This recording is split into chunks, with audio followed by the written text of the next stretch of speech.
আজকে আমরা গিয়েছিলাম শহীদপুর মাঠে গরু দিয়ে ফুটবল খেলার জন্য। বড় দল বনাম ছোট দল, তার জন্য বৃহস্পতিবার সকালে আমরা শহীদপুর গরু বাজারে চলে যাই একটা গরু কেনার জন্য। অনেক কিছু চিন্তা করার পর নিয়ে একটা বেডি গরু। তারপর দিন শুক্রবার সকাল 6টা বাজে আমরা ঘুম থেকে উঠে সবাই রেডি হয়ে যাই খেলার জন্য। আর আমাদের মূল ফোকাস হচ্ছে গরু, সেজন্য আমরা গরু নিয়ে মাঠের দিকে চলে যাই। আমাদের শহীদপুর মাঠে এমন আয়োজন কয়েকদিন পরপরই হয়ে থাকে। কেউ মহিষ, কেউ হাসি, আবার কেউ গরু দিয়ে ফুটবল খেলে। এরকম আয়োজন কয়েকদিন পরপরই হয়। তো যাই হোক, মাঠে আসার পর দেখি আমাদের শহীদপুর একাডেমির ছেলেরা প্র্যাকটিস করতেছিল, সেজন্য আমাদেরকে 20 মিনিট অপেক্ষা করতে হয়েছিল।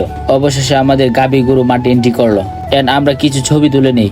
এরপর আমাদের খেলা শুরু হয়ে যায়। খেলাটা মূলত আয়োজন করা হয়েছিল ছোট দলকে হারানোর জন্য, কারণ গত একটা ম্যাচে আমরা ছোট দলের সাথে পরাজয় হয়েছিলাম। তাই দেখি আমরা আজকে ছোট দলকে হারাতে পারি কিনা। অবশেষে আমাদের বড় দল হাফ টাইমের আগেই ছোট দলকে একটা গোল করতে সক্ষম হয়।